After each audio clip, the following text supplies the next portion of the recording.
Let me just introduce myself then. I can jump in and do that a little. I'm Selene Vega. I am a psychotherapist in Santa Cruz, California, as well as a faculty member, core faculty at Saybrook University's Mind Body Medicine graduate program, where I uh, teach and organize coursework, and particularly my favorite thing that I do there is teach a mind body spirit integration seminar, which is a kind of a deep dive immersion into the field of mind body medicine, very experiential, although we also have some lectures.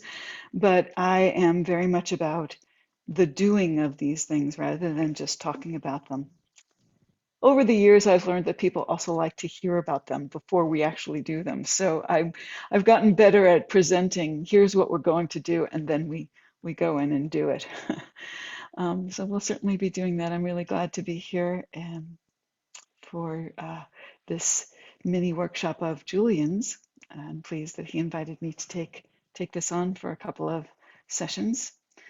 And why don't we go off into groups of three to just have a chance to introduce yourselves, and remember that in the groups there's no advice giving. You're just greeting, introducing yourself, checking in a little bit about where you are right now in this moment of time, and then we'll all come back after you've had some time. We'll have, how long does he usually give for this? I think it's about 10 minutes. That gives you each about 3 minutes or so to introduce yourselves, and then we'll all come back. Great, thanks. And thank you to Marina and to Ahim, who are here supporting me in all that we're doing today. Let me start my PowerPoint here and share my screen. Let's see, here we go. There we go. All right. And Marina, if you can, if something comes up in chat that seems like I should be responding to it right away, please do let me know. Will do. And I will just jump right into our topic for the day, which is finding balance.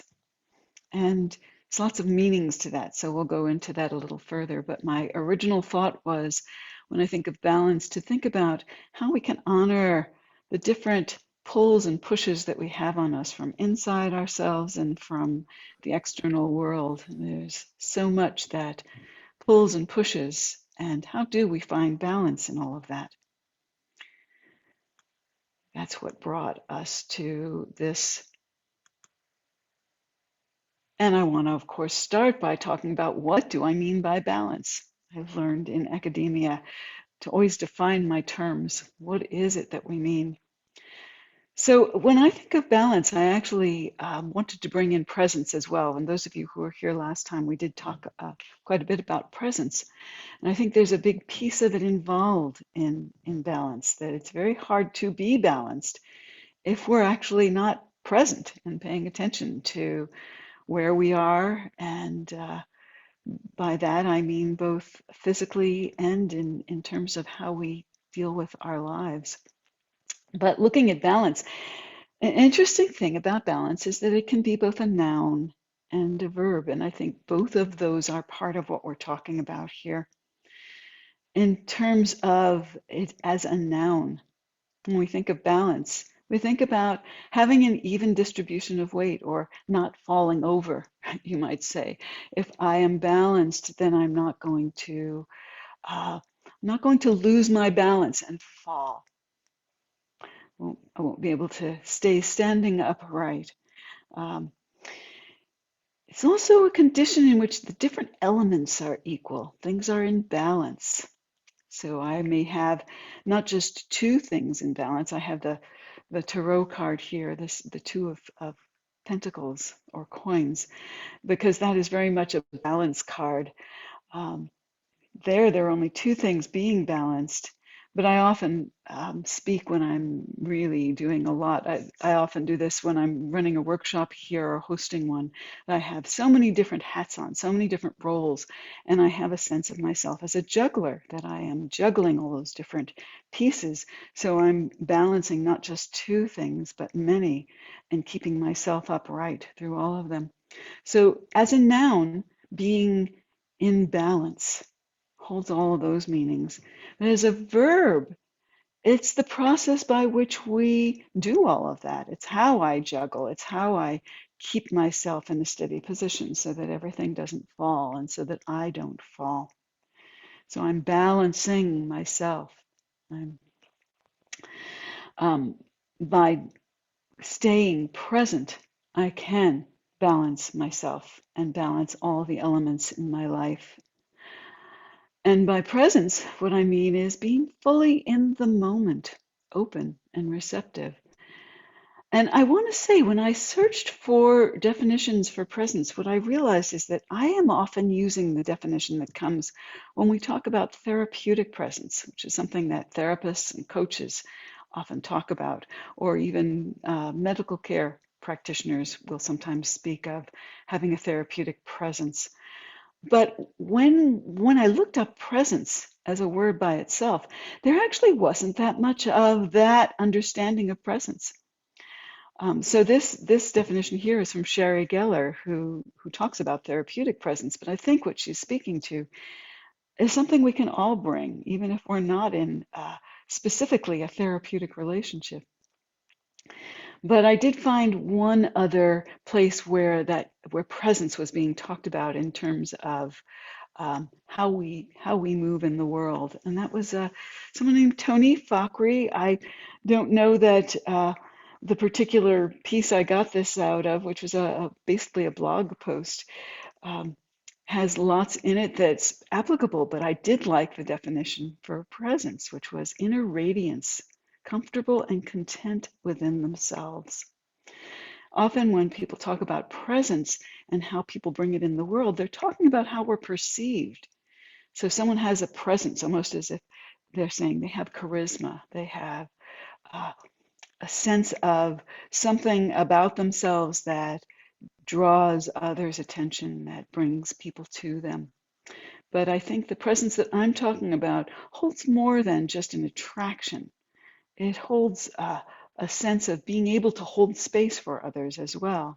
So one is not just present um, and radiating out, but also in connection, as we were talking about last time.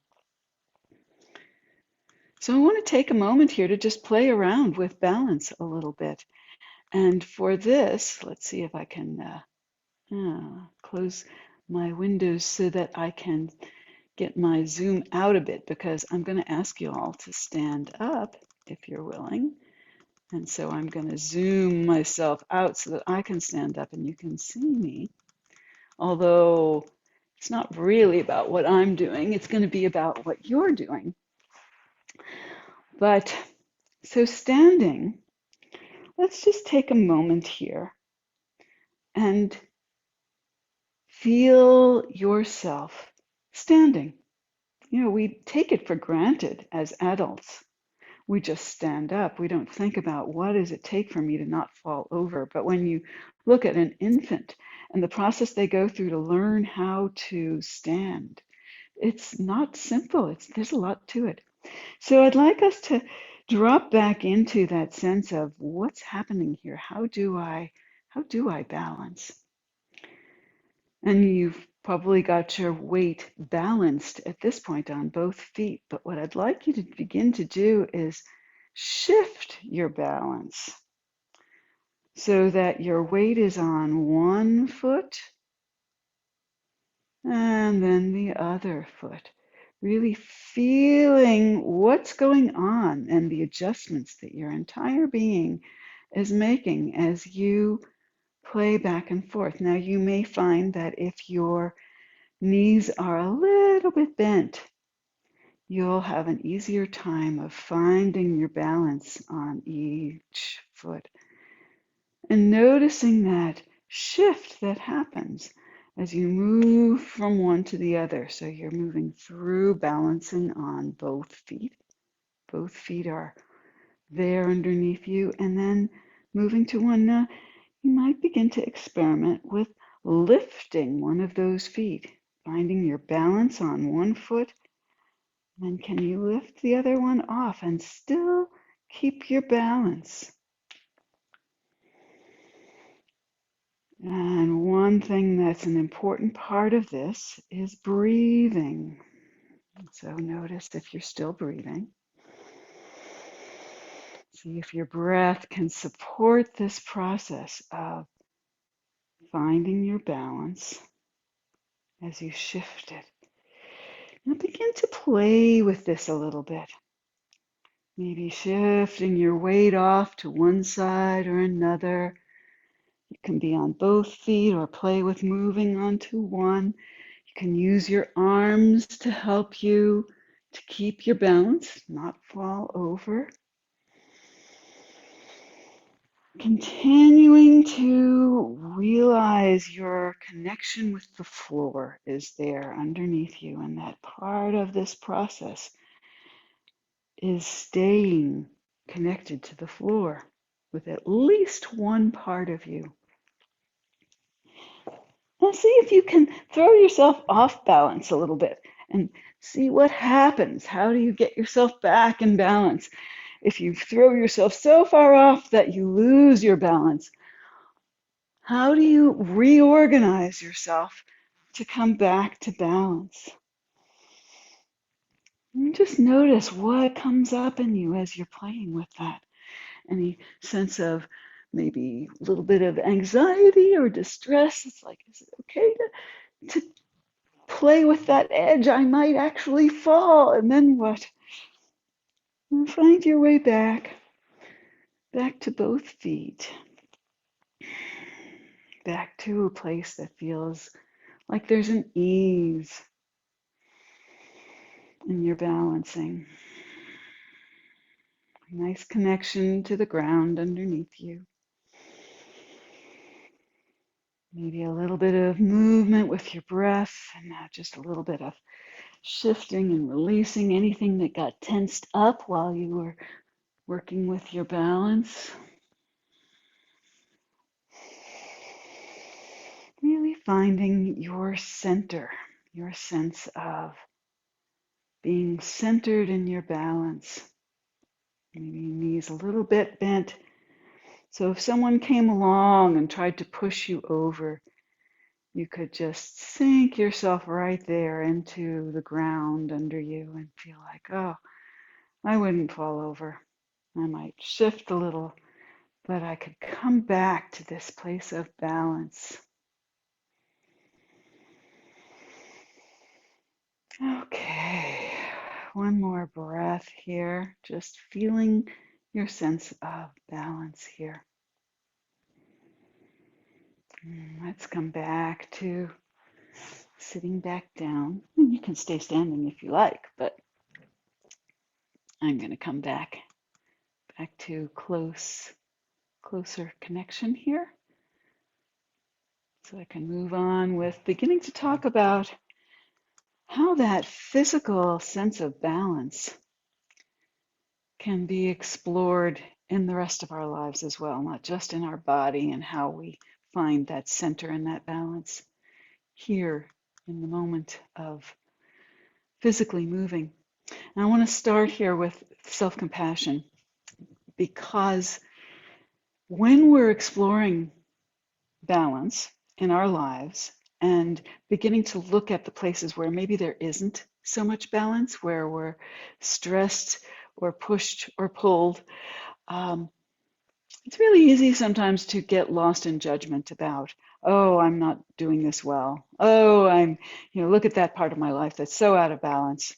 And what we know is that we don't learn through punishment. It's just not a good way for us to learn. We learn by being able to be open to seeing what's not working and finding ways that work better. And the best way to do that is to give ourselves some room to explore without judging, without being hard on ourselves for what hasn't been perfect, for what maybe has been out of balance. So I want to start with bringing in some self-compassion. And really what that is having compassion, caring, and um, and wanting to help and support and relieve suffering. All of those are part of compassion. We want to bring that to ourselves. We want to bring warmth and understanding towards ourselves rather than being self-critical. It's really important when we're looking at our mistakes, our failures, any painful life situations that are outside of our control. We really want to be able to bring self-compassion to ourselves around those things so that we have room to explore them and learn what we need to do to have things work a little bit better for us.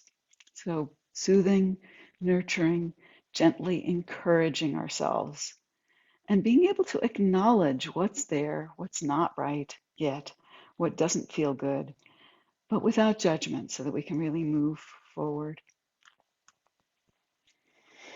So coming back again a little bit to presence, because that's very much what I'm talking about here with balance. I want to look at what your obstacles to presence are.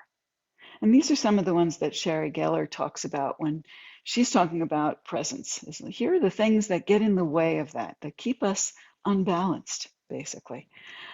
Stress, fatigue, burnout, lack of self-care, overworking, unresolved personal issues, excessive busyness. I'm sure there are more you can think of. But just taking a moment to breathe into the reality that there are probably some of those that have affected you and maybe that are affecting you now or that may show up in the future. Just take a breath and bring some of that self-compassion in to look at those aspects of what might get in the way of your being able to be present for yourself. So I'm going to bring in the chakras, and I haven't seen Bailanda this time. She's the one who asked last time, but I am going to bring in the chakras here to talk a little bit about a way to look at the different aspects and areas of our lives that might be struggling with balance, where we might have something pushed or pulled. And here I'll talk about what I have here on the PowerPoint is the associations with each of the chakras. And these are just energy centers that we can, well, that are understood to be not just in the body, but in our energy field. They go beyond just the physical body. But I want to say here that you don't have to even believe in those energy fields as chakras as energy fields to understand these aspects of our lives as being important. And the words that I have in parentheses here are from Arnold Lazarus, who came up with a therapeutic approach that he calls multimodal. And he's coming from a cognitive behavioral therapeutic background, but he realized that it's not just about our thinking, that there are other aspects of our lives that are important and that are part of looking at what is working for us in our lives and what's not. And when I introduced the chakras into in psychology classes, I often bring in Arnold Lazarus's work because the chakras map pretty closely to what we're looking at. Same thing, we're looking at just different areas of our life. And it gives us a chance to pull apart pieces and understand better what's going on for us so that we can address them more effectively. So the first chakra, which is down at the root, down at the bottom of the spine, and also involves the legs.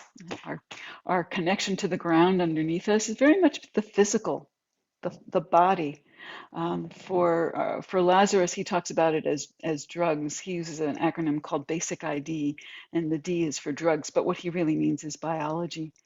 But it's also about sensation. He has an area called sensation. So this is where we're actually picking up physical perceptions and the physical things that are going on in our lives. For me, I understand that to mean not just my body, but my physical surroundings as well, the environment around me. Um, by that, I mean, where am I living? And I mean, in my house, but also outside of my house, or do I even have a home? Really, those issues are very much part of that first chakra.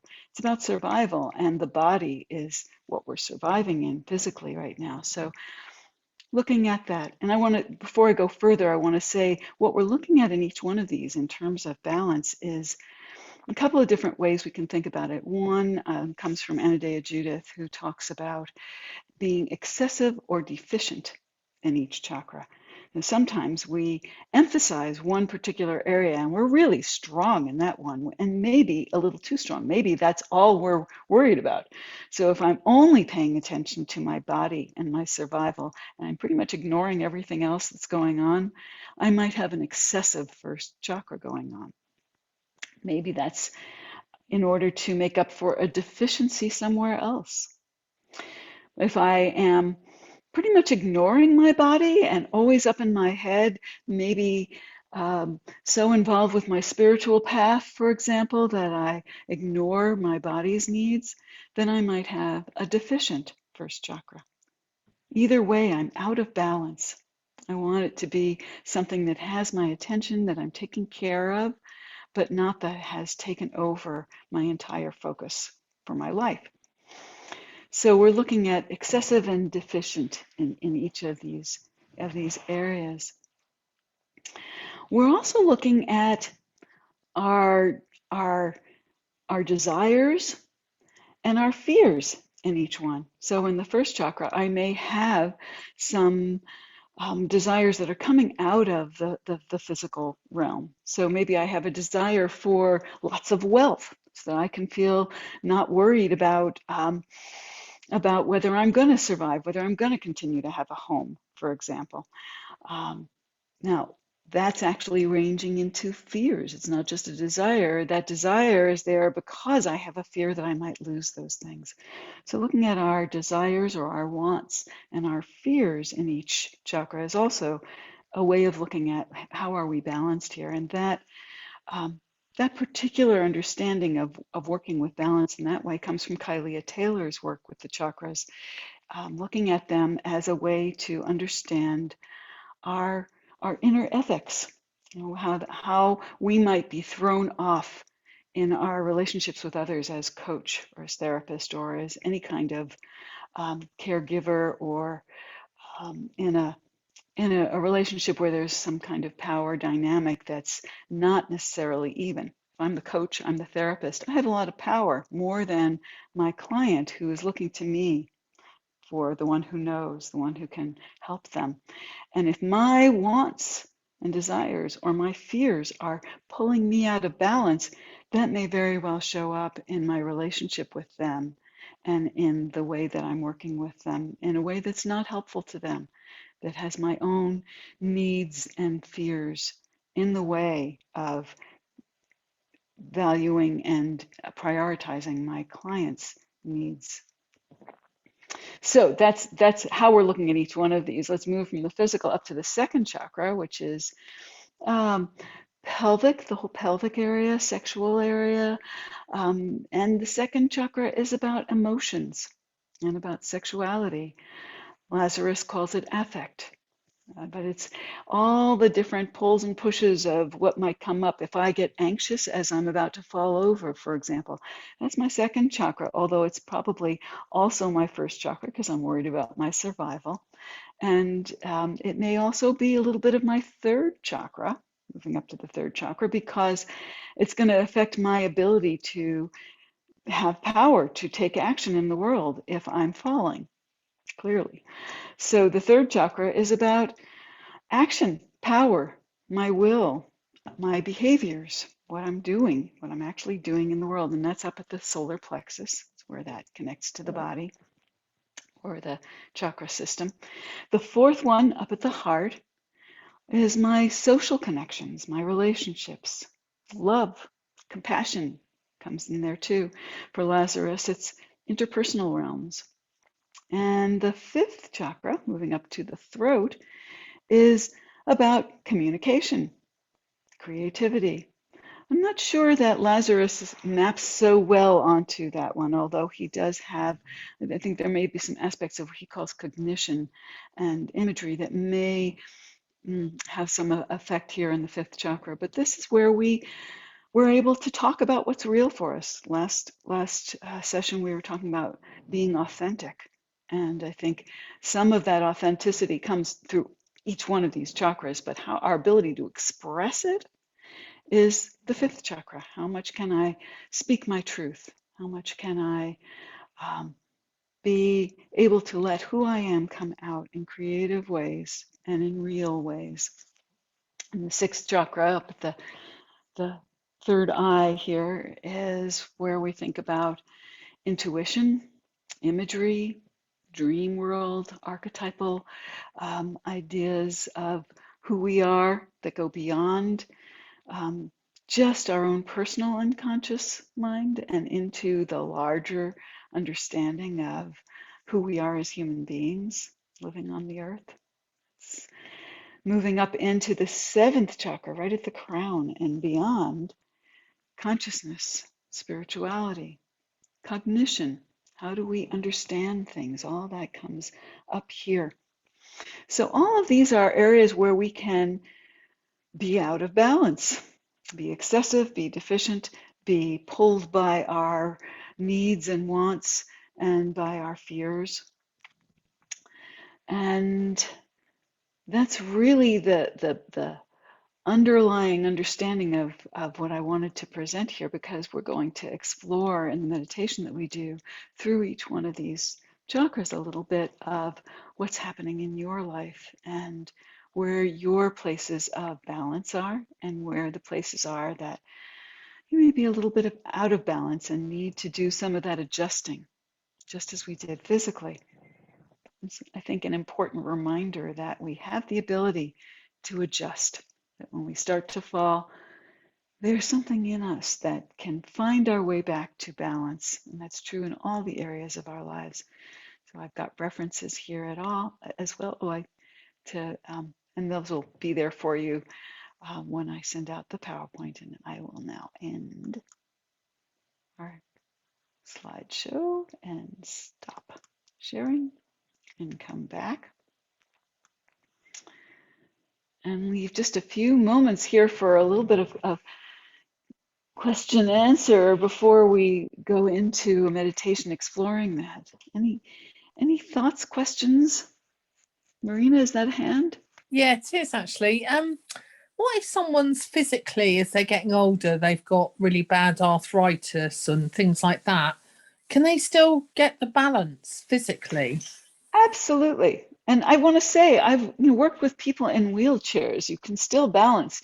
I mean, nobody here was in a wheelchair, so I wasn't speaking to that as I led you through that. But if you're, wherever you are, from whatever you have available to you, you can find that balance. And I want to say that this is where the self-compassion piece comes in, because we may, as we're exploring, come up against areas where there's pain. And that may be physical pain or discomfort or struggle of some sort, but that's true in all of the areas of our lives. There's some idea of perfection that we might have of what we think we ought to be able to do. But when I'm talking about balance, I'm talking about what's really available for you in that moment. And that could be different right now than it was last week. And someone who's just had surgery and is lying in bed in recovery still is going to want to find balance. It's going to be different than the balance they might be used to when they're able to stand. But what is that balance for them right there in the bed where they're recovering with whatever pain might be there for them? And it comes back again to, this is why I say balance is also about presence and also about, really, I didn't say so much before, but about finding that center in ourselves. And wherever we are, we can find that. There was one article I wrote many, many years ago talking about grounding, because often people use the image of the earth underneath us for grounding, as I did a little bit as we were finding balance. And I said, what would we do if we were, up in an airplane? What does it mean to ground if you're standing in an airplane or sitting in an airplane? What does it mean to center, to find your sense of grounding and centering if there's no ground underneath you in that same way? What about if you're, let's really take it one step further, in a spaceship with no gravity affecting you at all? Can you still find your center in that? It may not be grounding in the same way, but I think we can still ground into the physicality that's here, whatever it is. It's it's a question that came up for me in a training I was in this past weekend, where one question that was brought up was about embodiment and what does it mean to be embodied if, for example, we've had trauma in our bodies. And so we've basically learned to survive in our lives by dissociating, by being disembodied, by not connecting with what it feels like to be in our body. And what happens for someone like that when we start saying, let's bring ourselves back into the body, let's find our balance here. And my answer for that is that we do the best we can to survive given what we have available to us at the time. And when we've experienced trauma, often the only survival technique we have, especially if we were young when it was happening, the only survival technique we have is to dissociate and leave the body because we can't control what's happening to the body in that moment. And that's a gift to be able to do that so that we can survive. But we are living in these bodies and we want to be able to find our way back in, as uncomfortable as that might be. And that might require some support. It might require some help from others who can help us gently begin to re-inhabit ourselves and find our way to be with whatever pain might be there, whatever discomfort might be there. Which is not to say that there might be some times when we want to just dissociate, leave our bodies on the bed, to deal with the pain for a while by going off into a book, a story, something to watch on TV, to distraction from a friend where we're not paying attention to where the pain is. But eventually we need to touch back in and say to what's happening in our bodies and to those parts of ourselves that are needing attention. We need to be able to say, what do you need?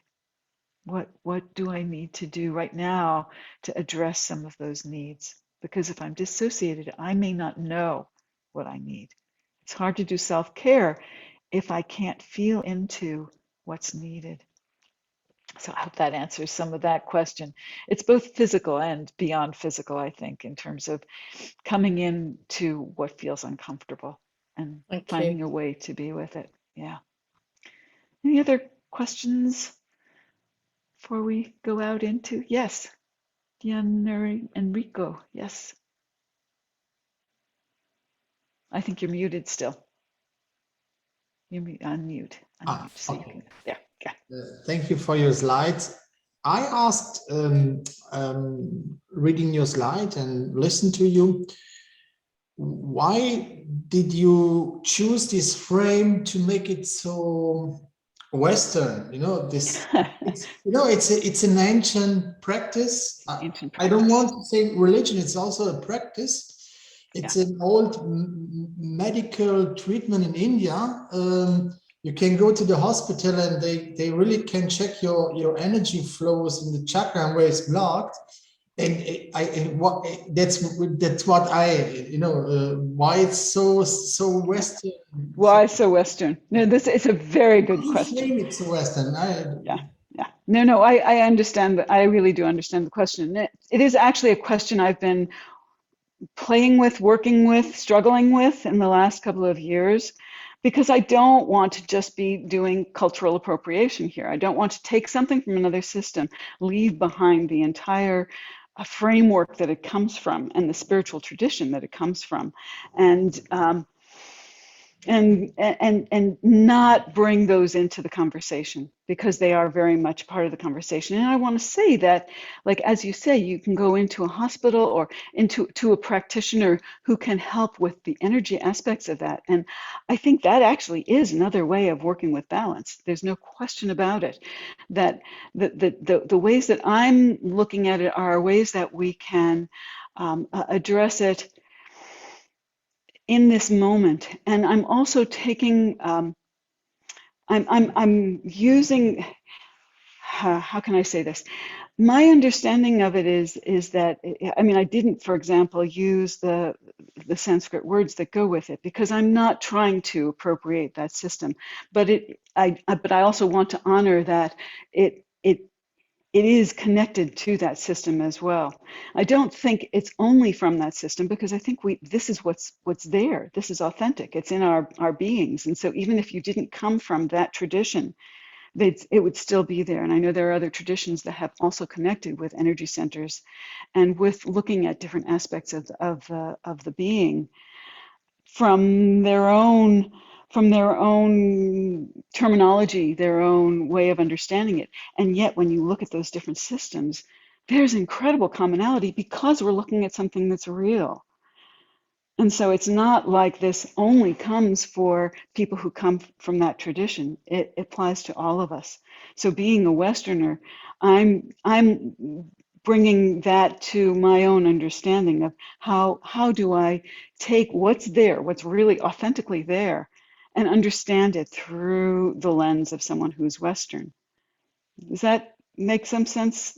I mean, it is something I've struggled with a little bit, and I will say that my understandings of it come from both reading the traditional texts, but also very, very much from being deeply connected to Anodea Judith and the work that she's been doing with this for years. And I know I've had this conversation with her as well, especially as questions started to come up for me around it. And what she said to me is that she's been invited to India to speak to this, because it's been felt by those who are inviting her that this actually added to an understanding of the system as we continue to become more global and have more lenses for understanding that very system, and that it's actually enhanced their understanding of their own system to bring in some of this Western lens, not by shifting away from the original traditional, but by adding to it and understanding it from a more global perspective, and seeing how it connected to other traditions and other systems as well. So I hope that answers some of that question. Yeah. Okay. Are we ready to go in and explore it? And yes, I will agree that we are exploring it through some of the psychological lens of a Western tradition here. But I leave open the door for whatever traditions you're coming from to be part of your exploration as we go inside to look at this, to understand what it means for each of you to look at those aspects of your life and find where the places are where there might be some need for attention and some ways that you want to bring that attention out into your life a little more attentively, more actively, and make some choices that bring perhaps even healing, but certainly more attention to areas that are perhaps being neglected or being overemphasized, and bringing you into balance. Okay, let's go in then. So I recommend finding a place where you can be physically comfortable and balanced, and not have to hold yourself up too intensely. In other words, a way that a lot of the muscles in your body can begin to relax, so that you can bring your attention inwards. And begin by just breathing. You're already breathing. So I'm going to ask you to just notice the breathing that's already happening.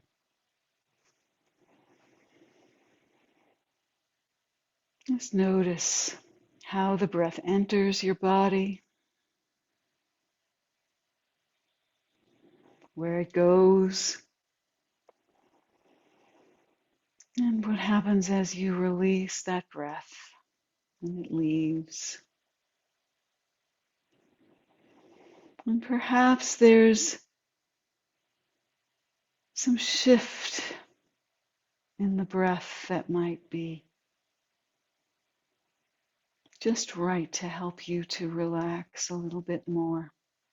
Perhaps breathing a little more deeply down to your belly.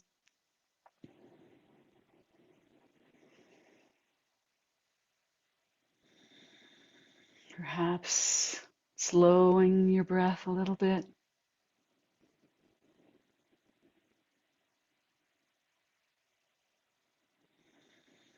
Perhaps making just more room for your breath to travel through the rest of you, to expand into places in you that could use a little bit more attention, a little bit more breath, energy.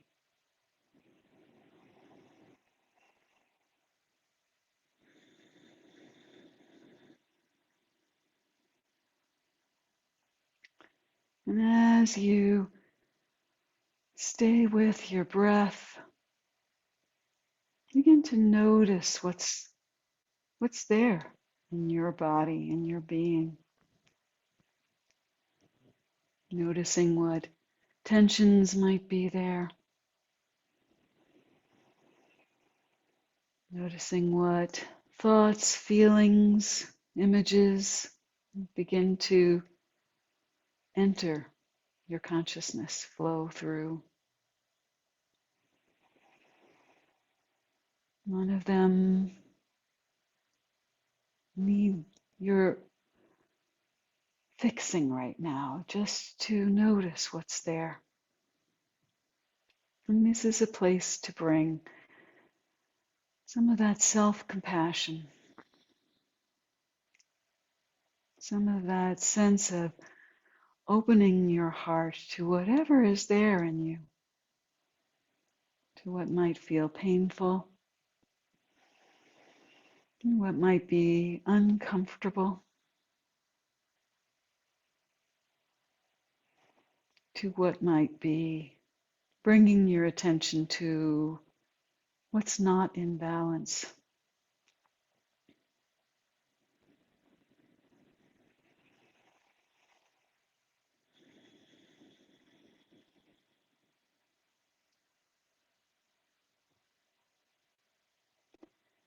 And perhaps making a commitment to yourself as we begin to explore some of the areas of your life.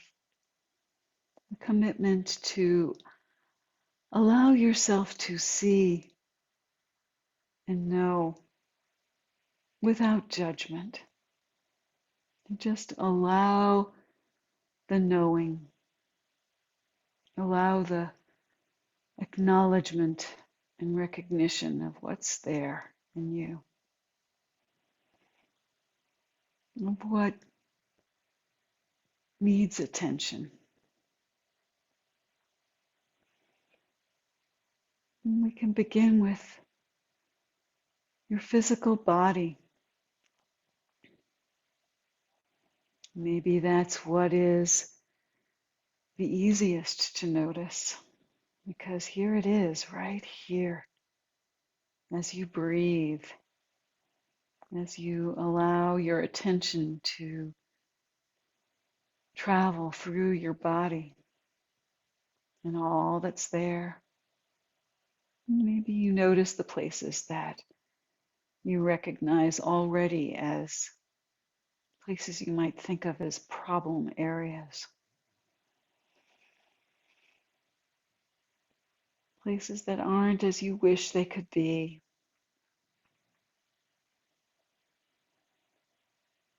And see if you can just be present for them as they are.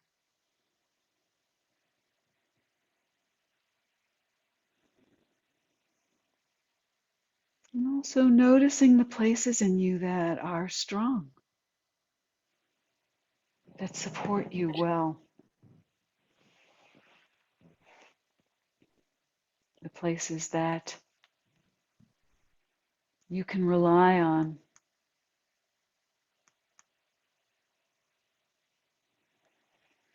The places that help you come back to balance when you're about to fall on so many levels. Maybe noticing the ways that you take care of your body.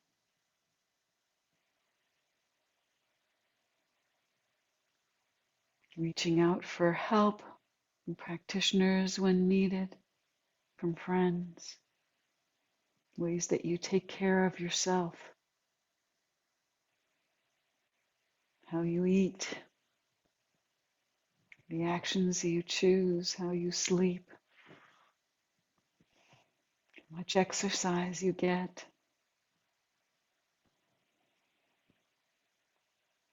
Just noticing what might be helpful for you here in the physical realm. Helpful to bring you more into balance. Support your balance in so many other ways through the physical, through your body, and through your environment. What's there in your environment that perhaps might need attention to come into balance? In ways that your environment can and does support you. Your home, nature, your neighborhood, the world around you, physical world around you. Just noticing how much contact and connection you have with that world around you, nature.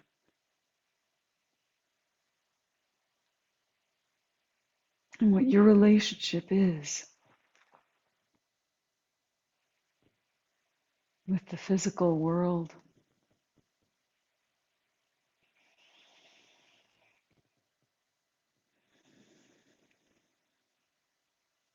And noticing any commitments you might want to make about your body and how to be in balance with it, about your environment, how to be in balance.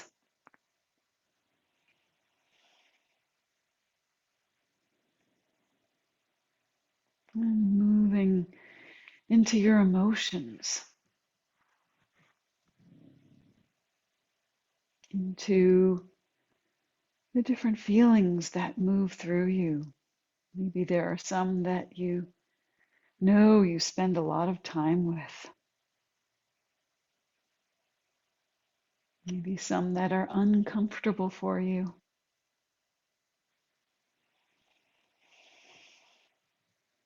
Maybe some feeling states that are really supportive.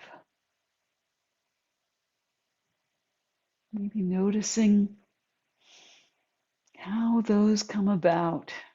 When you find yourself in those supportive emotional states, how do you invite those emotions that support you?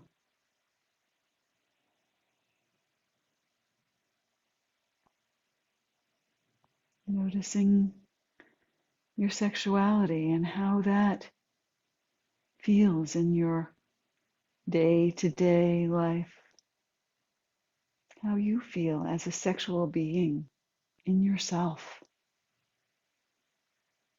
Whether or not you have sexual connections with others, still feeling that energy force that's in you.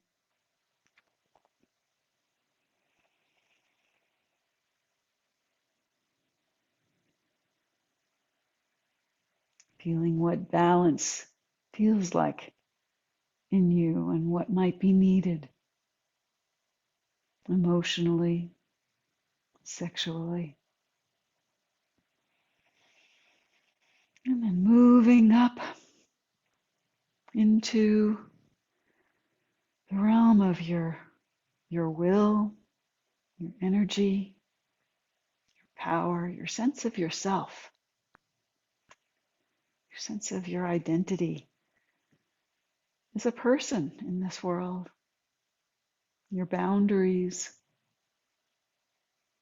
the actions that you take, how you show up for yourself, for others. This is the area where you can look at your ability to say no, your ability to say yes. Noticing where the balance is of yes and no for you in your life. Which one of those might need some adjusting to find balance?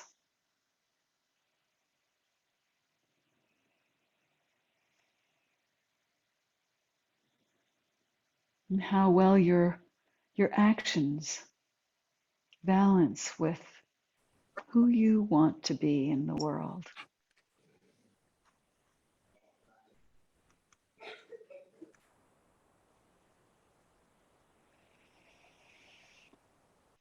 And then moving into your heart, moving into the place of relationships, connections with others. This is the place to look at how much you're with yourself, how much you're with others, and how that balances.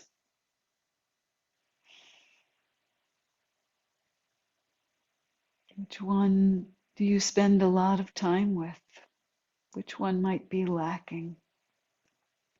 Where's the balance for you in connections with others versus connection with yourself?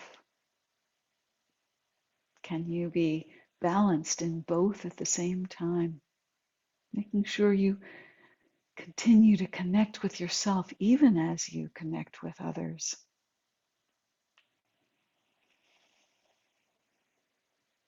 And this is the area of love and compassion, and just noticing how much you find yourself able to love, how much you allow in the love of others, how much giving and receiving there is in your life, how much compassion you're able to bring to yourself and to others.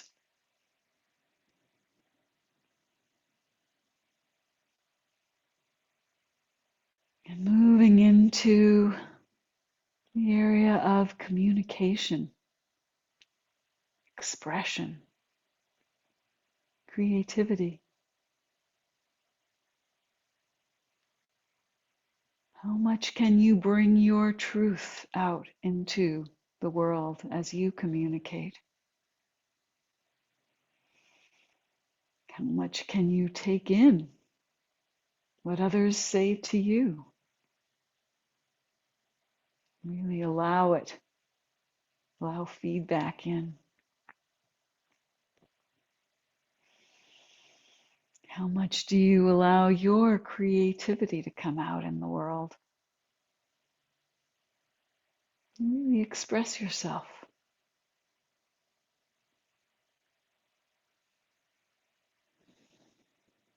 Just noticing. Are you the one who is always quiet? Are you the one who always jumps in to say something? Just noticing how that balance is for you.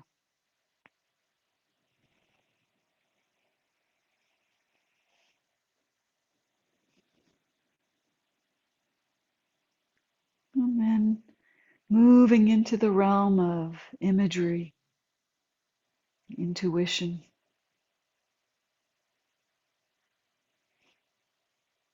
archetypes. What goes beyond the personal here? How much attention do you pay to your own intuition, your own inner knowing? How much do you allow your dreams, your visions to be part of how you live?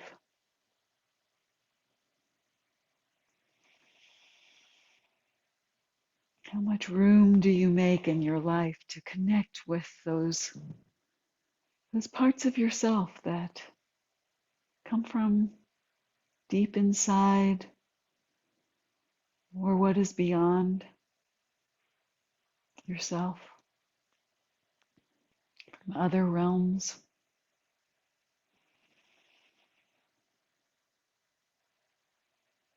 What's needed for balance here?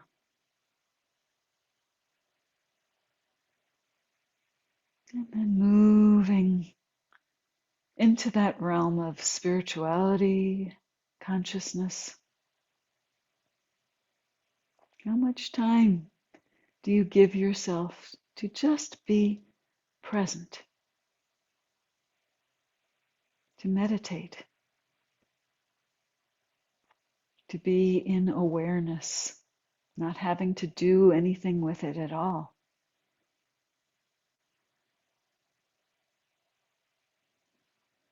How much time do you spend connecting with your own spiritual way of being in the world, your own connection with what you understand as divinity, of what is transpersonal, beyond yourself, something larger that you are part of?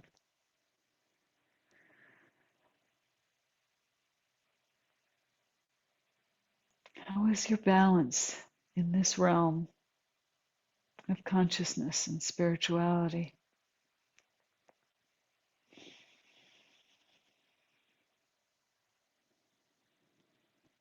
And then from this place of consciousness, can you be conscious of all of those aspects, all of those realms of yourself?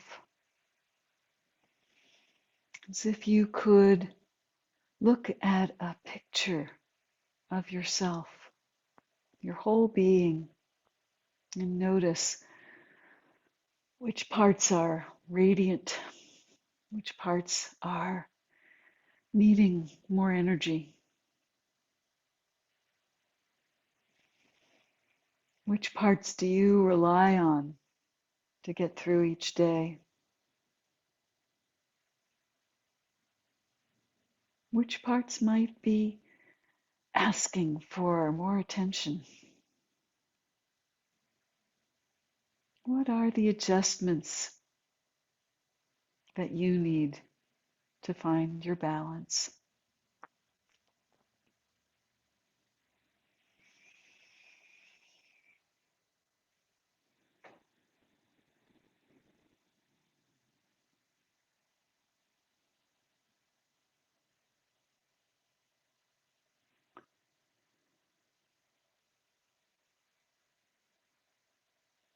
And knowing that you don't need to know all the answers right now.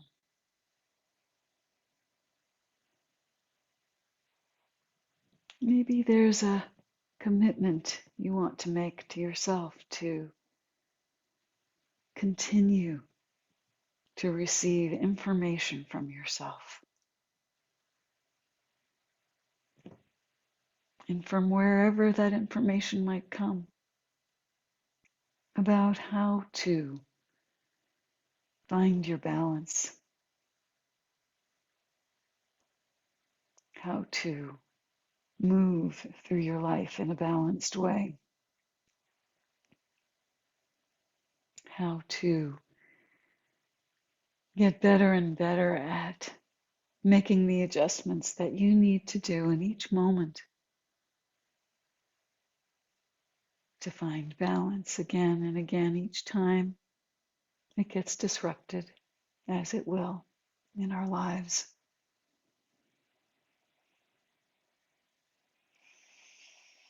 And breathing into wherever you are with all of that right now as you begin to come back to the group.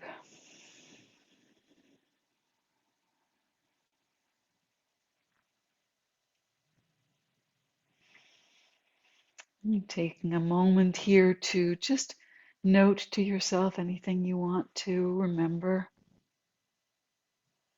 If you have a journal nearby, you might want to jot a few notes down about what to remember.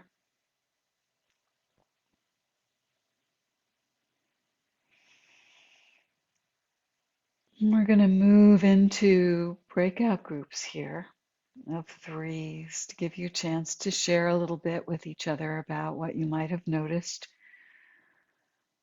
or what you notice even as you're speaking it. Because I know for me, certainly, sometimes I don't even know what insights I've gained until I find myself in a position to tell someone else about them and to have that witnessed. And in the telling of it, I'm telling myself as well. So remember that in these groups, this is not about giving advice. This is really about being witnesses for each other, being that receiver of what someone is learning and exploring in themselves. And that witnessing is a very powerful thing. And we empower the person we're listening to best by not trying to fix it for them, just being there to reflect, to witness, to receive the process that they're in. So let's move off into threes. Figure 15 minutes. No, let's give it 20 minutes. It gives you a chance to sort of orient yourselves, and then maybe a little bit more than 5 minutes or so each to share some of what you're discovering about your own balance in different areas of your life. So breakout rooms.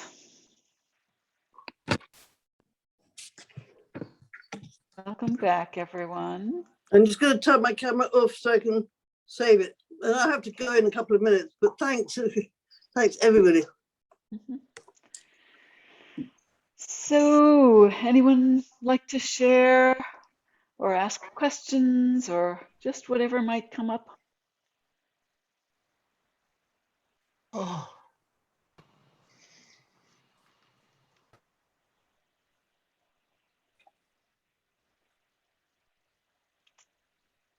Just making room. Yes, Matt. Right. I have to say that that was a really beautiful session, and especially this this new way of defining presence. You know, the inner radiance that we have when we feel at ease, comfortable, content within themselves. That is such a beauty. It's so, and I can relate so well because, but that was more like something that I felt like this has to be the right way to be present. And because it was so natural, but having, you know, that lady articulate that feeling so beautifully makes so much sense, yes. It makes it so much easier as well. Easier, yes. Easier. Yeah, Yeah. okay. Like, you know, yes, without thinking so much about mindfulness, bringing, you know, your full presence, just you're comfortable, content with yourself, automatically inner radiance, you're on track. Yeah, more natural, it sounds like you're saying. It's a more Exactly. natural and organic Yeah. process. Can I follow on that, Selene and Matt? What about presence? Having the capacity for presence when you're actually not feeling that everything is right in your world, and you have negative. Well, no, I wouldn't call them negative. They're positive anyway, but they are maybe irresolvable personal issues in one's life that you have to integrate, but not without, I call it psychic and emotional energy. Yes. Otherwise, radiance can be, you know, you can, people simulate radiance by taking narcotics or getting boozed as a shortcut. Right. And it's a shortcut, which is short term as well. So it's about, I suppose, presence and authenticity, which is also, you talked, being the authentic self, where you don't have to put on a persona. You know, you have to smile, though your heart is breaking, etc., or your suppressed fury or whatever. So the way I see this is that we're not pushing out any particular part of us. So if there's something that is uncomfortable or difficult or needs integrating, as you said, like let's say I have anxiety going on, right? And I come into a session like this, for example, and I'm going to be leading, and am I going to just push the anxiety out of the way and pretend that I'm just fine? I don't want to do that. But I also don't want to just be in the anxiety. And my sense of it is that what we're doing is expanding the field so that when I'm in anxiety, I'm like this, and I have these blinders on. All I can see is the anxiety. What I want to do is expand so that I actually have my anxiety right over here, you know, but I also have this sense of being part of something much larger than that. So there's room for there to be anxiety and to know that there's so much more than the anxiety. So my authentic self is not anxiety. My authentic self includes anxiety, but it's not all there is. Does that help a little bit to, yeah. Yes. Thank you. I see that really I think that's one of the things I do in therapy a lot is help people to expand the field from whatever it is that has felt like it's all there is. And we're not trying to eliminate it, but we are trying to create more room for it. Mm-hmm. And we're also changing the sense of identity. If I'm identified with whatever it is that's going on that's painful or uncomfortable or negative, I'm really stuck. But if my identity is something much larger than that, then there's a lot of room to move. And there's room to find balance with it and not be kind of off balance and totally in that one thing. Yeah. Other sharing questions, things that came up for you. Yeah, Michelle, hi. Hi.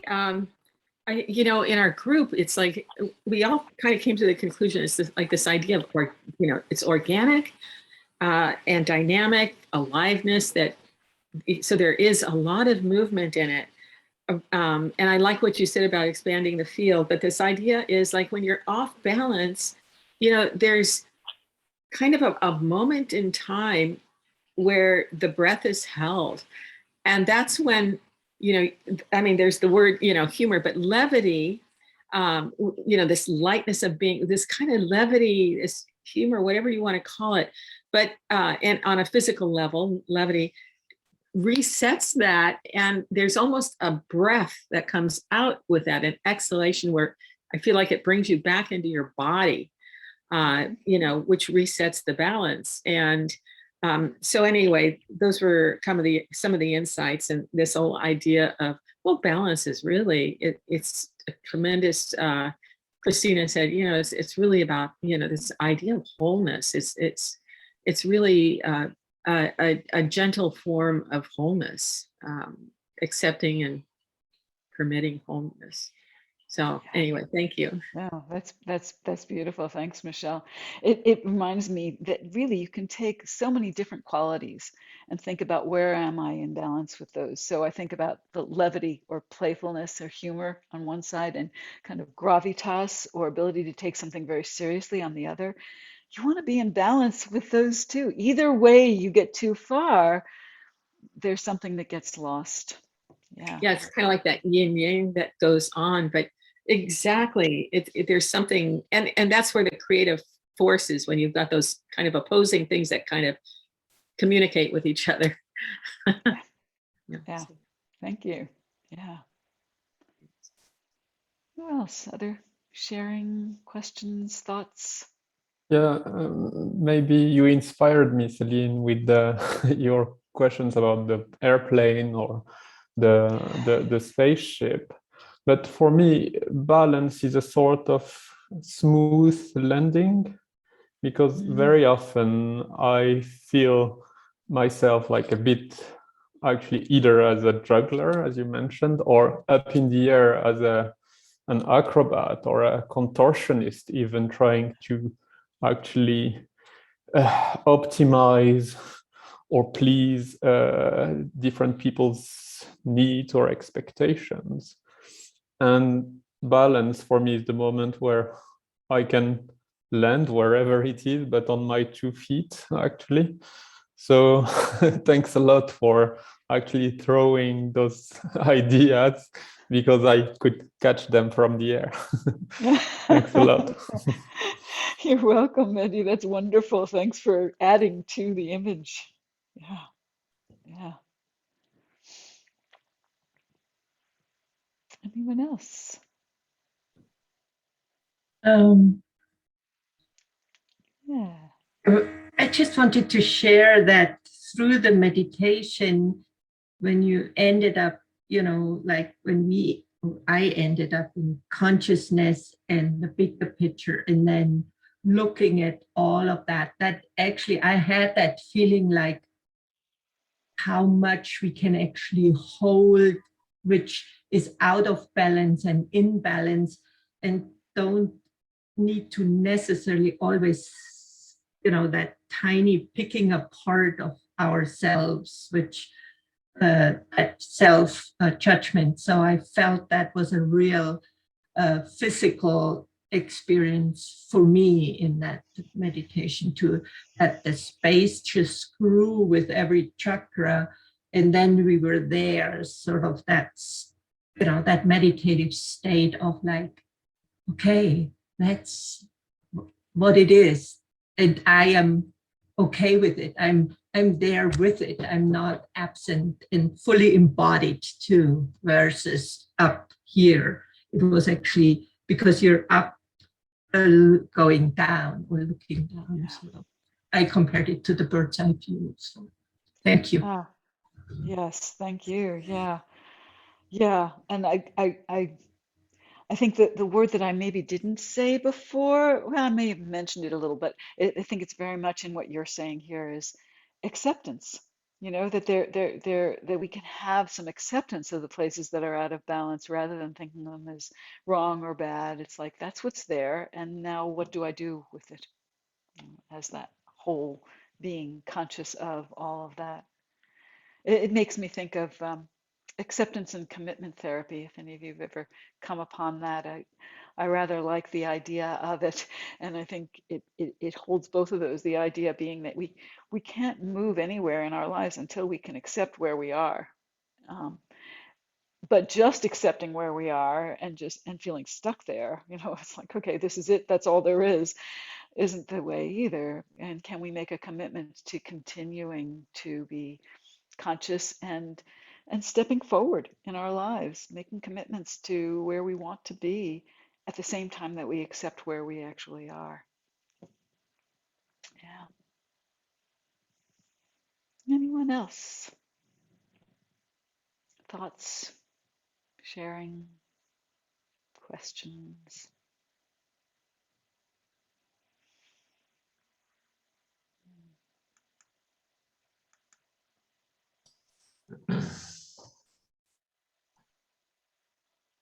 Yes.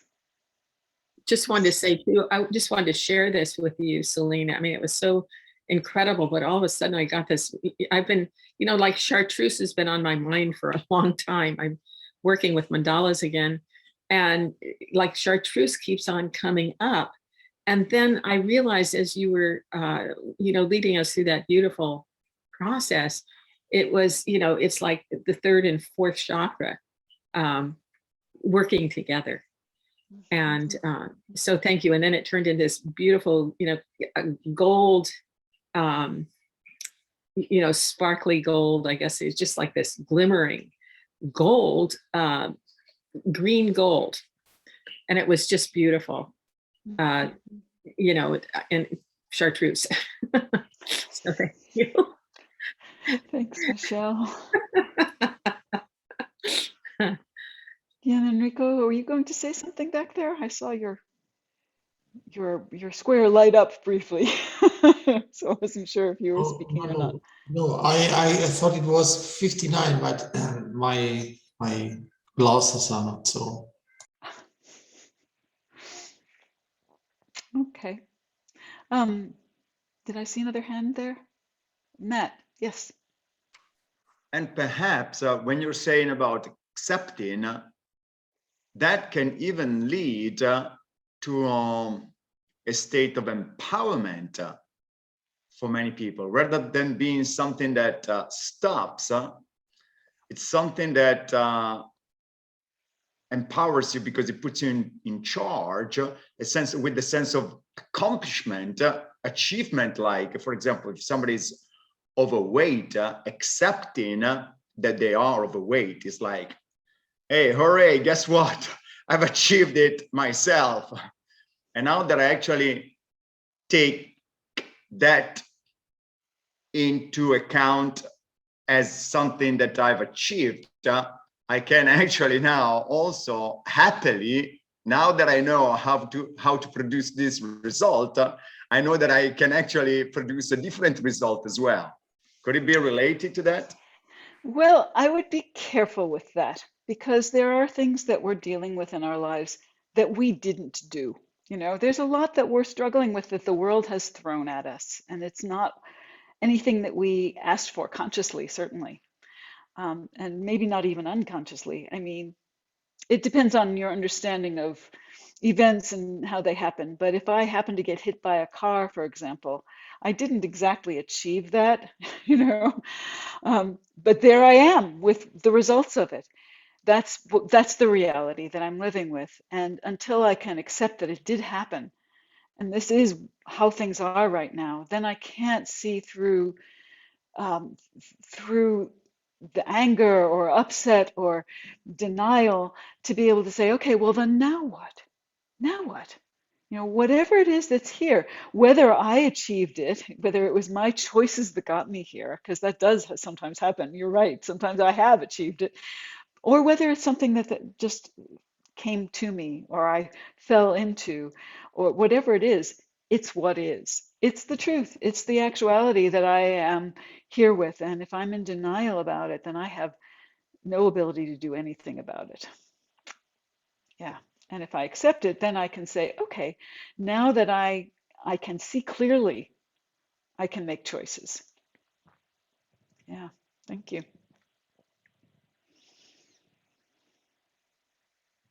Well, we are just about out of time here.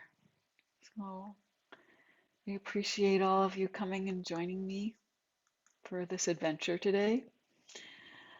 And may we all continue to come back into balance as we get disrupted, as we will, to find it again and again to come back. Yes. Thank you, Selena, very much. You're very welcome. And Thank you. everybody. Thank you. Yeah, thank you. Everybody took part. Thank you. Thank you. Co-creation. Thank you. Thank you. Thank you for coming together. Thank That's you. great.